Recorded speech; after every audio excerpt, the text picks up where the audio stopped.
Isang team ng mga eksperto mula sa iba't ibang ahensya ang ipinadala ng Protected Areas and Wildlife Bureau ng Department of Environment and Natural Resources para isailalim sa necropsy o animal autopsy ang labi ng higanting buwayang si Lolong. Kukuha ng sample sa internal organs ng naturang buwaya, kukuha rin ng DNA sample para malaman ang genetic makeup ni Lolong. Hindi hahatiin ang katawan ni Lolong na itinuturing na yaman ng bansa. Hihiwain na lamang ito at ipepreserve ang balat at iba pang bahagi ng buwaya para masilayan ng mas marami pang Pilipino. Isang herpetologist o eksperto sa reptiles at amphibians mula sa National Museum ang mangangasiwa sa pagbabalat at paglalagay ng mga kemikal kay Lolong.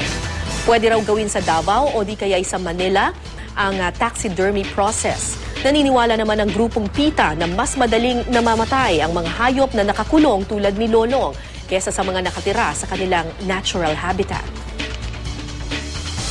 Nung nakuha siya sa wild, alam natin na baka there were chances na na-reduce yung life expectancy niya, but we didn't expect that it would be this soon. We hope na we can be able to understand better yung conditions ng crocodiles in captivity.